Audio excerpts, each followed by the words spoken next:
Magandang araw po mga boxing fans natin dyan. Boxing update po tayo.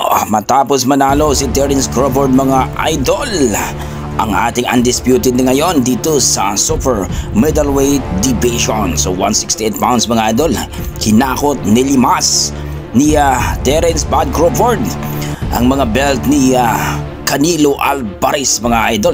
Ayon sa ating mga eksperto mga idol at mga boxing fans na itong si Terence Bud Crawford mga idol na bago lang nanalo dito kay Canelo Alvarez dito sa 168 pounds mga idol o super middleweight division, na kung saan ay tatalulin lang daw ito ni Manny Pacquiao at ang nag-iisang 8th Division World Champion mga idol.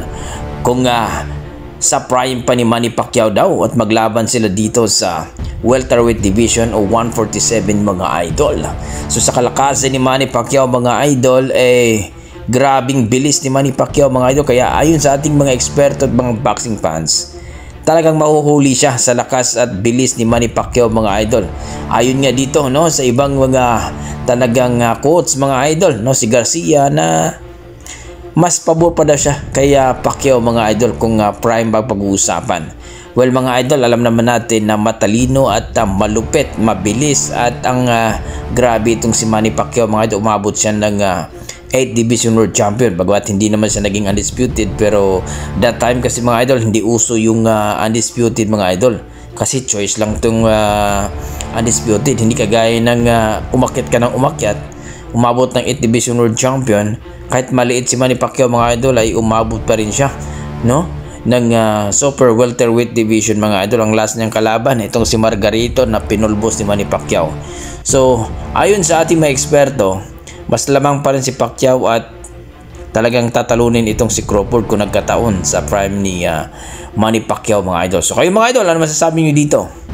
Kung nagkataon na pareho ang timbang ni Pacquiao at Crawford no, sa prime to prime, kakayanin kaya ni Pacquiao itong si Terence Bud Crawford mga idol? Please comment down below mga idol para ating pag-usapan kung kakayanin ba ni Pacquiao itong malahalimaw na si Terence Bud Crawford, ang nag-iisang 3 times undisputed mga idol. Sa kabilang banda mga idol, ito na nga no, itong ating pambato na si Cuadro Alas General Casimero mga idol ay siguradong aangat na ito dito sa featherweight division mga idol. Kasalukuyan pong nagtraining si Casimero sa bansang Japan, na kung saan mga idol ngayong Oktobre 25 mga idol ay mapalaban dito sa isang Hapon na talagang maangas daw itong Hapon na ito mga idol, at hindi basta-basta daw ito nakalaban ni Casimero. Pero ayon kay Cuadro Casimero, 30 seconds lang daw tapos na itong laban ni Kamida mga idol.